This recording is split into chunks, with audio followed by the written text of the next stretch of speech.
ছোট পর্দার পরিচিত মুখ রনিতা দাস, যদিও বহুদিন টেলিভিশনে দেখা যায়নি তাকে। ইষ্টি কুটুম খ্যাত অভিনেত্রীকে সম্প্রতি ওটিটির পর্দা আর সোশ্যাল মিডিয়াতেই দেখা যায়। নতুন বছরের শুরুতেই মন খারাপ রনিতার। প্রিয়জনকে হারিয়ে কান্নায় ভেঙে পড়েছেন তিনি। শুক্রবার সোশ্যাল মিডিয়া পোস্টে দিদার মারা যাওয়ার খবর জানান রনিতা।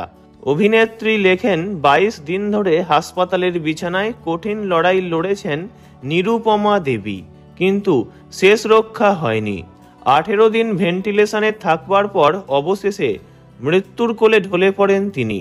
রনিতা আবেগঘন পোস্টে দিদাকে স্মরণ করে লেখেন, 22 দিন ধরে সাহসের সঙ্গে লড়াই চালিয়েছেন হাসপাতালে। গত 12ই ডিসেম্বর থেকে ভর্তি ছিল। 18 দিন ভেন্টিলেশনে থাকার পর আমার আদরের দিদা নিরুপমা রায় আজ আমাদের ছেড়ে চলে গেল। ওনার আত্মার শান্তি কামনা করি। এই ক্রিসমাস, এই জন্মদিন, নিউ ইয়ারে দিদা আমাদের সঙ্গেই ছিল। আমার সব কথার উত্তর দিত মাথা নাড়িয়ে।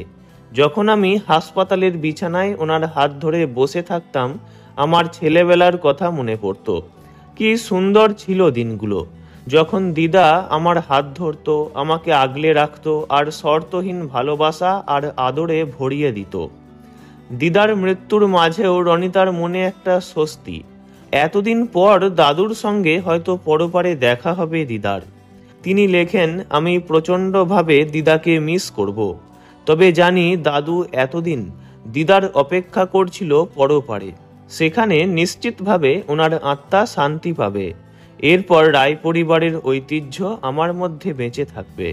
আমি গর্বিত, আমি আশীর্বাদ ধন্য যে আমি তাঁদের একমাত্র নাতনি। ওনারা দুজনেই খুব বড় মনের মানুষ। আমি চিরকাল তাঁদের বাবু আর দাদু হয়ে থাকব। এবার থেকে ওনারা দেবদূতের মতো আমাকে ওপর থেকেই পথ দেখাবেন।